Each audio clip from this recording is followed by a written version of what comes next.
Hey, Janice. Hey, Anthony. So this is a milestone. This is our 100th episode. Congratulations. Oh, how exciting. So in celebration of our 100th episode, I'm going to have one of my crazy rants. Are you going to be on your soapbox for number 100? This is We great. got the soapbox. All right.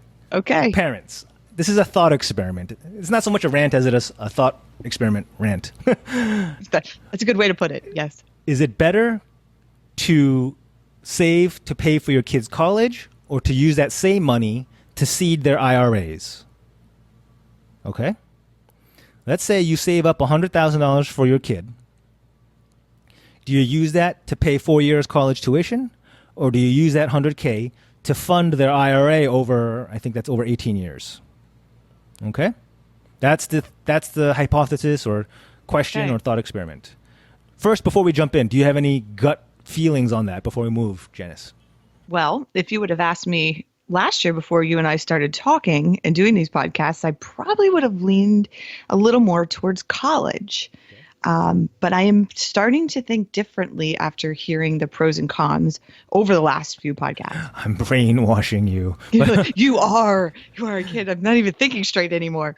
No, but it makes sense. But you're going to explain. So, let me start off by saying that I do understand that logic and numbers don't change anybody's mind, not in the real world. I mean, people think they do, but they really don't. No. So a lot of the numbers I'm going to throw at you don't, I don't expect to change people's minds based on the figures, which are compelling as far as I'm concerned. My point is to keep doing what I'm doing to Janice, which is dripping her with the notion. Yeah, pretty much. Would just keep chipping away at this sort of, gosh, I really sound like a conspiracy theorist, but the industrial complex of convincing everyone that college is a good value, because the counter argument is not out there loud, is not audibly out there. Let's put it that way. And let's just break it down, too. You just want to be able to say, I told you so, in a few years from now and say, well, in episode 100, I called this. Nice round number, episode 100. All right. Perfect. So, okay, let's do the comparison. Remember, the hypothesis is $100,000 saved up and spent on junior's college, or that same $100,000 used to seed junior's IRA. Okay? All right, so college. Current statistics, it's about $25,000 per year for a public college, about $50,000 per year for private.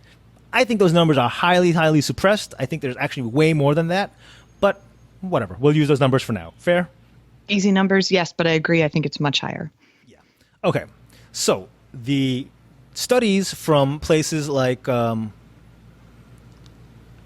I think it was the Social Security Administration and the National Census Bureau. There are a couple of studies that basically point out that a high school grad's lifetime earnings will be about $1.2 million, okay? And a college grad's lifetime earnings will be $2.1 million for a delta of a shade under $1 million, $900,000. You with me so far? I am.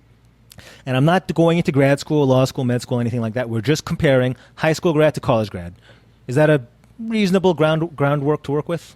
Absolutely. And I believe that's a fair assessment. Okay. So Just don't ask me to do math. We learned before. I think that's episode 50. From 50 that's to the 100. whole show is like that. We do not do math. Janice doesn't. So look, we're going to with that data in mind, we're going to say, look, you're either starting at 22 years old, right? Then you're going to earn on average $1 million more over your lifetime, or you're going to start working at 18 years old out of college and earn about $1 million less. Fair? There. We're also going to just assume public school, right? Because 4 years of public school at $25K per year kind of fits very neatly into $100,000. So we're going to assume no college debt. I think these are totally like I'm giving every consideration and every break to the college side, but you're still going to see how the numbers shake. Yeah. You're being very conservative and very nice. I think so. All right. Anyway, so let's try the IRA side of things. All right. So junior who went to college has no college debt, got a 4-year state degree, and is presumably going to earn, when starting to work at 22 years old, $1 million more over the course of his lifetime. Good for you, junior. Yeah. Toss your tassel or whatever that is. Good for you. That's right. Good for you. Yeah. Anyway, so IRA guy. So if you contribute $5,500 a year, that's the current maximum, from ages 18 to 36 on junior's behalf. He does have to have a job, by the way, because IRAs have to be earned income. But if you contribute $5,500 per year over those, I think that's 18 years, and you assume an 8% annual return, which is consistent with the S&P over the past 200 years, and compounding annually, so I'm just giving you the assumptions. You didn't have to memorize any of that. The result is, if you give Junior the money into his IRA, by the time he turns 60 years old, retirement age, is that a fair retirement age, Janice? 60? I think so. Kind of early, I actually. don't know. It seems so far away. So at 60, how much do you think that IRA turns into? Oh, I know the answer, but I kind of already know. Can I tell? Yeah, please. 1.4 million. 1.4 million. Like million. That's incredible. So right off the bat, you've already eclipsed the $1 million difference in earnings, right? Let's dig a little deeper. I know this is not an exact economic analysis, but all right. So to get that same 1.4-ish million for Junior who went to college, he needs to start contributing his $5,500 to his IRA, but instead of doing it over 18 years, he has to do it over 38 years because he's starting 4 years later. He's starting later, yes. That's a huge difference. So he has to do the same $5,500 annual contributions, but over 38 years to get to $1.3 million. He's still $100K short. Wow. So you're trading, right? You're trading 4 years of college and the right, or basically the compulsion to work for the next 38 years to arrive at the same place. That's pretty astounding if you look at it. Breaking it down this way, wow. So let's dig a little deeper. So if you annualize it, the difference in earnings, remember we said that the difference between having a college degree and a high school degree is about $1 million lifetime?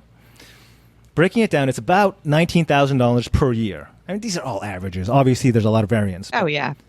But that sounds about right. Okay, so $20,000 or $19,000 per year, right? Now, that's gross. Remember, you don't get to keep all that. Yeah, the government likes that money, too. So if you take off about a quarter for taxes, and when I say a quarter, I'm talking about payroll taxes, Medicare, Medicaid, as well as your federal and state income taxes. Do you think 25% is a reasonable average? Because these are basically high marginal dollars. These are the additional dollars on top of all your base dollars that you made as a high schooler, right? Correct. So now you're at something more like $14,000, right? And we're talking about how much more you're making because you went to college. And from that $14,000, you got to take off the 38 years of IRA contributions, remember? Yeah. So now you're down to under $9,000. So the bottom line is, here's the comparison, right? You graduate high school and take whatever job you want, explore whatever you want, basically do whatever you want. There's no pressure to use your college degree, make the most of it, right? But at the end, in, 42 years? Or 30, here we go, math again. 38? Yeah, 40, oh, gosh. 42 years, you have $1.4 million waiting for you. Boom. That's it. You don't have to save for retirement. Whatever you earn, you keep, right? Now compare that to, you spend 4 years presumably studying, but more realistically partying, right? Yeah. Right? I think I went to the number one party school in the country. Right? So yeah, I get it. Yeah. Then you get the privilege of having to work for the next 38 years just to get back to the 1.3 actually, that you would have gotten if your parents had just spent it on IRA instead of your tuition, right? And yeah, maybe you'll make about $9,000 more per year. Which sounds like, I don't know, this is a very subjective. Which life sounds like a more desirable path for you? Of course, it'd be nice, to have the retirement waiting for you. But it's hard to think about that if the parents didn't set up for that. That, like you said, this theory would be amazing if people would start it. I kind of want to go, hey, Mom, Dad, what could we have done this route? Because that would have been nice.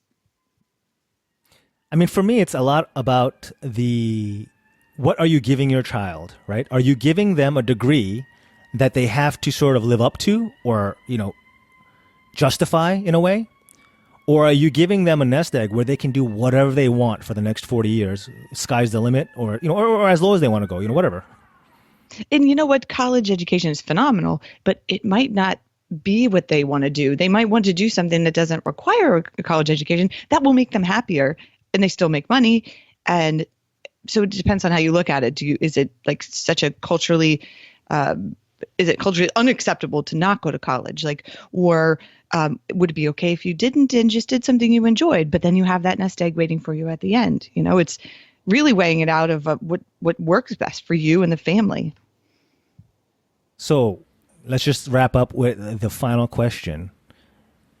Which kids are going to college? Which of your kids are going to college, and which ones are getting the IRA? Well, let's see. There's 4. I know which ones won't be going to college. Some are in college. Some are. We see You what could I split already. test. You could totally split test and do it for Right 2 now and do I'm it. thinking about this. Yeah. I'm just trying to think of where I'm going to come up with $100,000 for each kid so I can start this process. But that might be, you know, I might have to talk to my boss about a really significant raise. But no, but if that's, I mean, if you can do it, it seems like it would make sense. Now, question for you. What are you going to do? Do you have a couple of little ones? Yeah, it's a debate in our household. Is it? Okay. Yeah. So we do have 529s for our kids, and we'll talk about that in another episode about saving for college. But we're at the point where I think we have plenty in there, and I don't want to overfund it. And, you know, that's a disagreement we have. Interesting. Well, you know, when you've talked about this before, especially the cost of college could essentially go down or be free at some point. Yep. Yeah. So it would be nice. The whole educational system is going to change. It has to. It doesn't make sense right now. You can see the writing on the wall that at some point it will be different. So, all right. I hope I didn't anger any college proponents or. But look, the math is right there. You can check my math. I'm sure there's things I missed and branches of logic that I didn't think through. I'm totally open to talking about it, but I do want to put it out there to think about. Look, 1.4 mil, 60 years old, no college degree, no pressure to work a corporate job for 40 years. I know a lot of listeners to this will resonate with that. Just, you can do whatever you want. You can DJ, you can ski, you can be an artist. No, seriously, you can write books. You're right. Yeah. Because you know you have 1.4 million waiting for you. Right. Or you could still go to college. You're making trust fund babies. That's essentially what you're doing. Oh, phenomenal. That's what we need. No, but I mean, but you could still go to college. You can still do your college job. You can still put your own money in your own IRA and have twice the amount at the end. But at least starting the process. That's a great point, Janice, because this really puts you at the forks of a decision. If you know you have 1.4 million waiting for you upon retirement and you have to take out loans if you want to go to college, now it's up to you to decide, is it worth it? Is it really worth it? Because you know you're not getting financial aid if you have 1.4 waiting for you. You're not getting a thing. Yeah. No. But it's a good point. Is college what you want to do? Like, I knew I wanted to go to college, either whether I had to pay for it or not pay for it. Like, I was going, but because I wanted to. So you can make that decision. And we've talked about other things. You can make the free in-state choice and do the IRA thing and get the best of both worlds without overpaying for college. So there's totally ways to do everything. I'm just trying to break a lot of the mold thinking here. That's all. Exactly. You're kind of opening it up to thinking there are other ways other than the normal same way everyone's been doing it for 100 years. Yeah. Yeah. All right. Interesting. I'd be interested to see what people have to say about this one. Yeah, me too. definitely comment. Please be kind. Remember, be kind. No, but maybe they agree, disagree, or have other opinions. Yeah, please. I want feedback. I want data points to help modify my thinking. I really appreciate it. Okay. All right. Happy 100th episode, Janice. Thank you again for all the episodes, and thank everyone for listening. Otherwise, we'll see you at 101. All right. Yes, see you at 101. Take care.